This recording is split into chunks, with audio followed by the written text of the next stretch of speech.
বিদায় হও দেখি। এই যাও যাও যাও, রাজসভায় যাও, সারাদিন শুধু খাই খাই খাই। ওহ, আজকে তো রাজবাড়িতে ভোজ, এই যাও না, তৈরি হয়ে নাও। ওহ, তুমি তো আম কেটে দিলে না, যাক রাজবাড়ি গিয়েই খাবো বৈদ্যর বাগানের আম। পেটটা ঠিক থাকলেই হয়। ওহ, দেখো মা, দেখো। ওহ,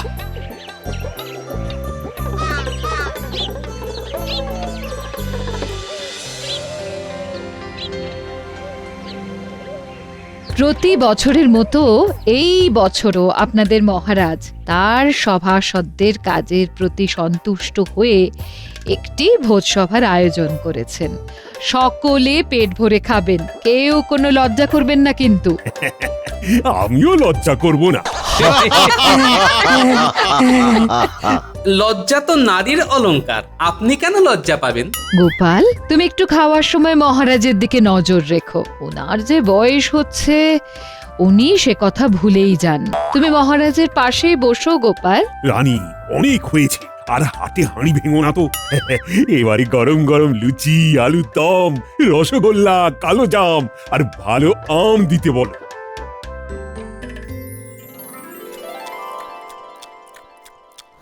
রানীমা, আপনি কখন খেতে বসবেন? আমাদের তো খাওয়া প্রায় হয়েই এলো। আজকের দিনে আমি সবার শেষে খাবো। তোমাদের রানীমাও আমার মতোই তোমাদের ভীষণ ভালোবাসেন। সকলের পেট ভরেছে তো, আবারও বলছি, কেউ লজ্জা পাবেন না। জব্বর খেলাম। বেশ বেশ, এবারে আসছে রাজবৈদ্যর বাগানের আম। ধন্যবাদ বৈদ্য মশাই। আমাকে লজ্জা দেবেন না রানীমা। তা মহারাজ, আপনার বাগানের আম আমরা কবে খাবো? আপাতত বৈদ্যর বাগানের আম খাও, তবে হ্যাঁ, আমার বাগানের আমগুলো পাড়ার ব্যবস্থা করতে হবে। মহারাজ, আপনি আম পাড়ার দায়িত্বটা আবার মন্ত্রী মশাইকে দেবেন না। তাহলে কিন্তু একটা আমও আপনি পাবেন না, সব উনি বেচে দেবেন। আমি বেচলে তো তাও সেটা তো বাজার মারফত সাধারণ মানুষের পেটে যাবে, আর তুমি আম বাগানে গেলে তো সব আম তোমার একার পেটেই চলে যাবে গোপাল। আচ্ছা আচ্ছা, হয়েছে হয়েছে, থামো তো সবাই, এবার চলো মন ভরে সবাই বৈদ্যর বাগানের আম খাই। কে আছো? আম নিয়ে এসো।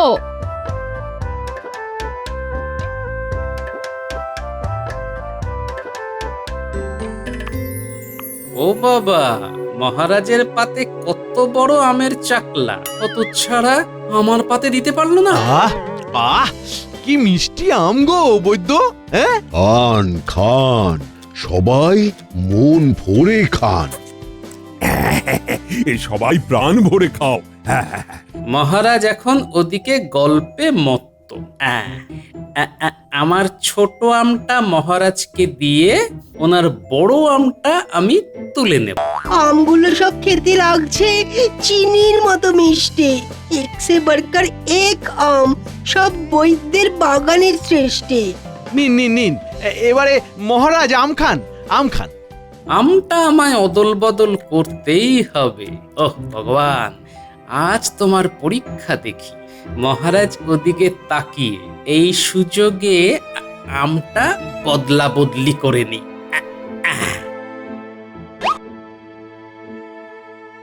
কি হ্যাঁ, গোপাল আম চুরি করে নিচ্ছে, তাও আবার মহারাজের পাত থেকে। দাঁড়াও দাঁড়াও, এবার গোপাল তোমাকে আমি দেখাচ্ছি, দাঁড়াও। আহ আহ, বেশ, হ্যাঁ, ভালোই মিষ্টি আম। তাহলে সবাই এখন যে যার বাড়ি গিয়ে ভাত ঘুম দাও। মহারাজ, আপনার পাত থেকে বড় আমটা গোপাল চুরি করলো, বুঝতে পারলেন না? গোপাল চোর? আগে আম চোর। আমচোর? তাহলে মন্ত্রী কি আমায় দেখে ফেললো নাকি? এই সেরেছে, তাই হবে। ও ভগবান, তুমি আমাকে পথও দেখালে, আবার ফাঁসিও দিলে। এ কেমন লীলা তোমার! গোপাল আবার কখন আম চুরি করে? আমি তো নিজের পা থেকেই আম খেলাম। একটু আগেই আপনি কথা বলতে ব্যস্ত ছিলেন, সেই সুযোগে আপনার আমের বড় টুকরো চাকলাটা সরিয়েছে। কিন্তু আমার আমের চাকলাটা তো ছোট ছিল। সেটা তো গোপালের হাতের খেলের জন্য হয়েছে মহারাজ। সে নিজের পাতের আমের ছোট টুকরোটা আপনার পাতে রেখে আপনার পাতের বড় টুকরোটা নিজে নিয়ে নিয়েছে। সে কি? গোপাল, এসব কি শুনছি? বুকের পাটা থাকলে স্বীকার করো গোপাল। আগে মহারাজ, হ্যাঁ, মন্ত্রীমশাই ঠিকই বলছেন। তবে এই ঘটনাটাকে ওই চুরি করা বলে না, বদলা বদলি বলে মহারাজ। চলুন হাত ধুয়ে রাজসভায় গিয়ে আলোচনা করি। হ্যাঁ হ্যাঁ হ্যাঁ, চলো চলো চলো। চোরের মায়ের বড় গলা। তা তুমি হুট করে এমন কাজ করলে কেন গোপাল? আম পেলে আমি শুধু বদলা বদলি নয়, অনেক কিছু করে দেখিয়ে দিতে পারতাম। আমার এতগুলো আম বাগান, আমি কিছু করতে পারলাম না, শুধু এই কবচ হয়ে আম খেয়ে গেলাম। আর তুমি কি না? আমার যদি আপনার মতো আমের বাগান থাকতো তাহলে দেখিয়ে দিতাম আপনার থেকেও কিভাবে আরো ধনী হওয়া যায়। এই, তুমি কি আমার সাথে বাজি ধরবে নাকি গোপাল? আমারই আমের বাগান নিয়ে আমার থেকেও আরো বেশি ধনী হওয়ার বাজি ধরতে চাইছো? হ্যাঁ, ধরতেই পারি কি হিম্মত! মহারাজ। আমি বাজি ধরতে রাজি। আপনি আমায় শুধু আপনার আমের কখানা বাগান দিন, দেখবেন আমি আপনার থেকেও অনেক বেশি বিত্তবান হয়ে গেছি। কি এত বড় কথা? ও মন্ত্রী, কি করব বলো তো? মহারাজ, গোপাল 7 জন্মেও আমের বাগান নিয়ে আপনার থেকে ধনী হতে পারবে না। ও খালি আম চুরি করতেই পারে। তাহলে বাজি ধরতেই পারি, কি বলো মন্ত্রী?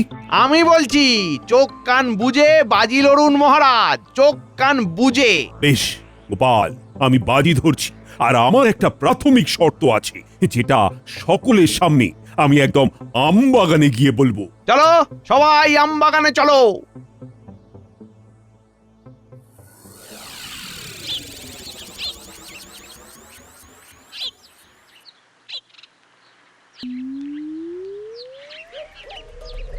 সকলের সামনে আমি আমার এই দক্ষিণের এবং ওই দিকের পূর্বের আমবাগান গোপালকে 3 মাসের জন্য অর্পণ করলাম।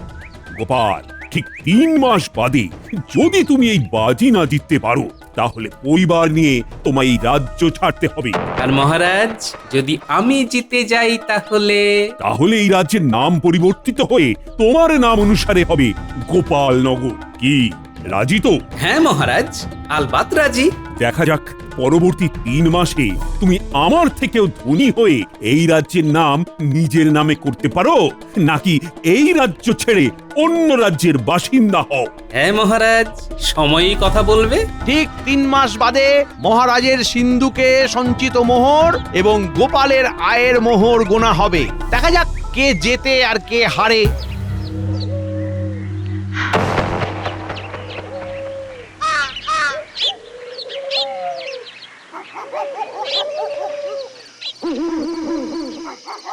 গিন্নি, ও গিন্নি, বাজি তো ধরে নিলাম, জিতবো তো?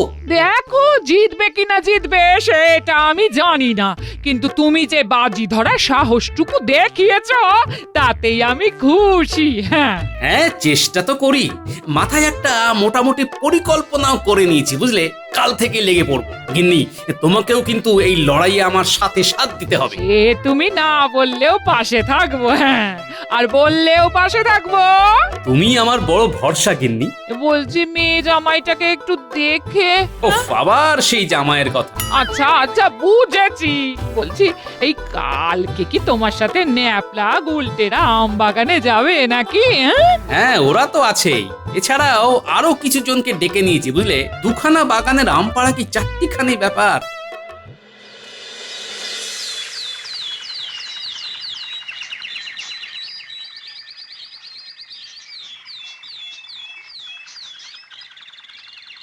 দাদু, ও দিদা, দরজা খোলো। আমরা এসে গেছি। আম বাগানে যাই রে যাই।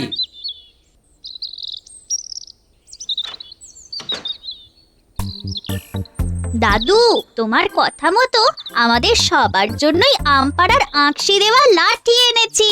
ভালোই হবে, সবার হাতে একটা করে লাঠি থাকবে। দাদু, তুমি যে বললে আমগুলো পেড়ে আমাদের আরো বেশ কিছু কাজ আছে, কই কি করতে হবে সেটা তো বললে না। এই হ্যাঁ, তুমি তো আমাকেও বললে না। আম নিয়ে কি পরিকল্পনা আছে তোমার মাথায়? বলছি সব বলছি। আমরা 2টো বাগান থেকে মোট যত আম পারবো তার ভেতরে কিছু আম শহরে বিক্রি করে দেব, কিছু আম নিয়ে চপের দোকান দেব, এই আমের চপের আর কি। আর কিছু আম নিয়ে আমের শরবতের দোকান হবে। তারপরে বাকি যা আম থাকবে সেগুলো নিয়ে আমার অন্য পরিকল্পনা আছে। সেটা আবার পরে বলবো, এখন নয়। এখন সবাই চলো আগে গিয়ে আম পাড়ি।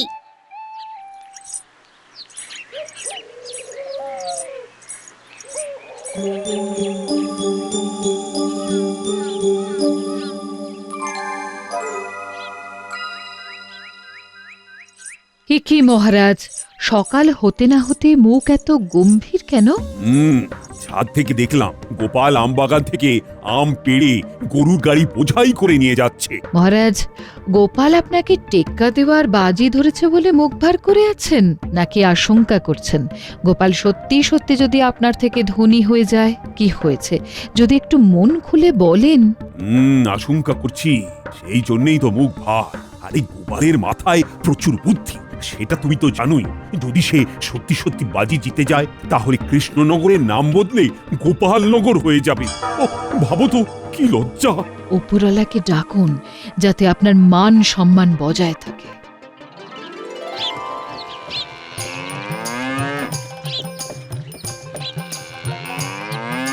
গিন্নি, ও গিন্নি, মাত্র 8 গাড়ি বোঝাই আম এনেছি, একটু ধুয়ে দাও না। মা, বাবা, টুকি, আমি আপনাদের বাড়িতে একটু ঢুকি। এই কে কে কে রে? গলাটা খুব চেনা চেনা লাগছে। মা, আমরা। ওহো মা, আয় আয় আয়, এসো এসো বাবা জীবন, এসো। আয় মা, আয়। উফ, ভালো আছেন বাবা? একটু আগে পর্যন্ত ভালোই ছিলাম বাবা, কিন্তু এখন অসুস্থ বোধ করছি বাবা। অসুস্থ লাগছে? ভগবানকে ডাকুন, কার যে কখন কি হয়। মনে হচ্ছে ঠিক সময়ে এসেছি। কি কি বললে? আর তোমরা এখন এইখানে? কি ব্যাপার? হাওয়া বদল করতে চলে এলাম টুকুস করে। কদিন থেকে তারপর যাব বাবা। দেখো তোমার কদিন যাতে আবার বেশি দিন না হয়। বাবা, এই দালানে ভর্তি আম যে, কি ব্যাপার? আমি কি একটু খাবো? না বাবা, এইগুলো খাওয়ার জন্য নয়। বাবা, একটু বলো না কি হয়েছে? আসলে মা, আমি মহারাজের সাথে বাজি ধরেছি, বুঝলি। বলেছি ওনার থেকেও ধনী হওয়ার ক্ষমতা আমার আছে। বলেছি ওনার বাগানের আম নিয়েই আমি আমার ক্ষমতায় অনেক কিছু করে ওনাকে ধনী হয়ে দেখাবো। ও বুঝেছি, তা এগুলো ওনার বাগানেরই আম, তাই তো? হ্যাঁ মা, এই আমগুলো নিয়ে কিছু শহরে বিক্রি করব, কিছু আম নিয়ে শরবতের দোকান দেব, আর কিছু আম নিয়ে আমের চপের দোকান খুলব। তারপর অবশিষ্ট আমগুলো দিয়ে আম তেল, আমের আচার, আম সত্ত্ব। বাবা, এইগুলো করতে অনেক লোক লাগবে তো। তারপর 1-2 দিন অন্তর অন্তর আরো আম নিশ্চয়ই আসবে। হ্যাঁ মা, আম তো আসতেই থাকবে, তারপর ঝাড়াই বাছাই ধোয়ার ব্যাপারও আছে। এদিকে অত লোকও নেই, কি যে হবে তাই ভাবছি, বুঝলি। কিচ্ছু ভেবো না বাবা, আমি আছি, তোমার জামাই আছে, ও সব আম ধোয়া বাছা করে দেবে। আমি এখন আম ধোবো? শুধু আম ধোয়া নয়, অনেক কাজই করতে হবে, চলো। যাক, ভগবান মুখ তুলে চেয়েছেন।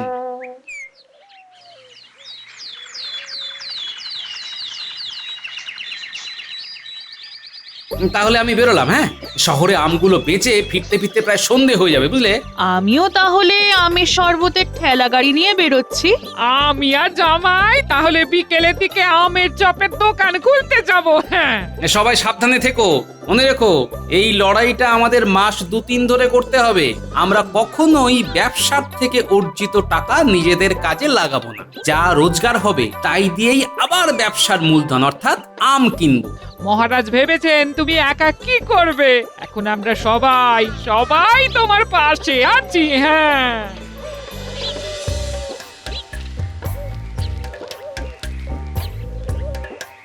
কাঁচা আমের মিঠা শরবত, 1 ঘটি 1 মোহর।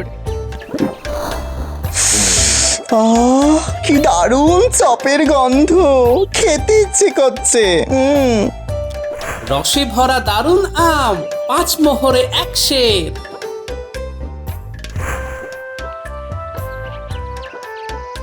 35,999। আর এই একটা, তাহলে হলো সর্বমোট 36,000টা মোহর। আমি ভাবতেই পারছি না গো। বাবা, 1.5 মাসের মধ্যে এই, তাও আবার 2খানা আম বাগান নিয়ে। কষ্টের ফল। হ্যাঁ, আমি ভাবছি আরো দুখানা আমবাগান কিনে নিই, বুঝলে? বর্ষাকাল আসছে, এইবারেই তো আসল খেলা শুরু হবে। হ্যাঁ হ্যাঁ বাবা, কিনে নাও। আমি তাহলে ভালো আমের চপ ভেজেছি, বলুন। হ্যাঁ বাবা, তুমি আমের চপ ভাজায় দক্ষতা অর্জন করেছো।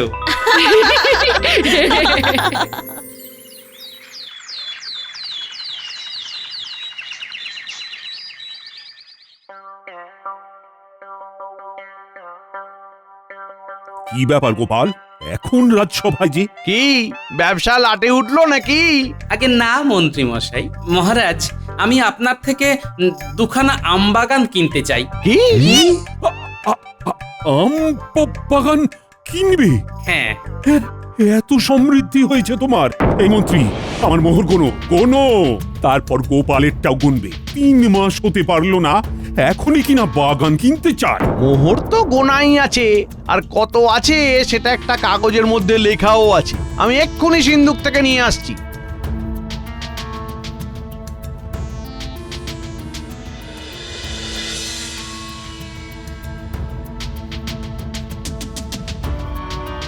মহারাজ, আপনার সর্বমোট 36,500। এবারে গোপালেরটা দেখো।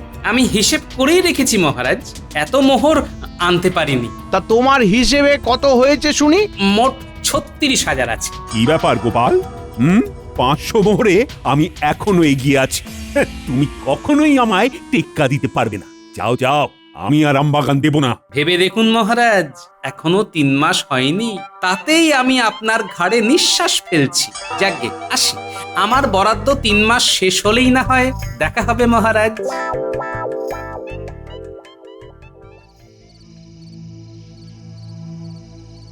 কি ব্যাপার গিন্নি, সারা বাড়ি অন্ধকার করে বসে? মন খারাপ লাগছে গো, এই মেয়েটা চলে গেল। হ্যাঁ, তুমি সারাদিন কোথায় ছিলে? এবারে আসল যুদ্ধে নামতে হবে গিন্নি, তৈরি হও।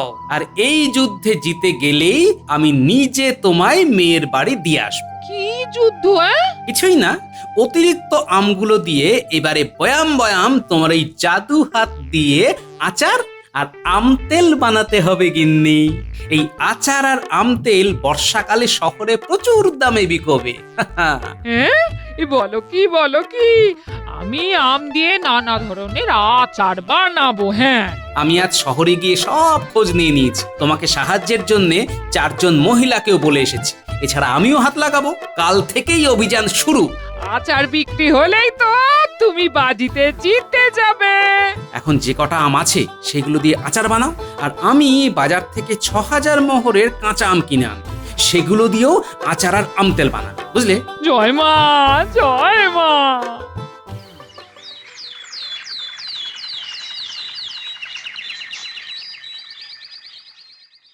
কি ব্যাপার, গোপালের মুখে এত হাসি যে? আগে বিজয়ের হাসি। গোপাল, এত স্পর্ধা, এত আত্মবিশ্বাস ভালো নয়। মাঝে মাঝে আত্মবিশ্বাসটা প্রকাশ্যে আনা ভালো মহারাজ। গোনা শুরু করো খাজাঞ্চি, আগে আমারটা করো। জোরে জোরে গুনবে। আই মন্ত্রী, তুমি খেয়াল রাখো। 1 2 3 50,000। মহারাজের সর্বমোট 50,000 মোহর। এবারে গোপালেরটা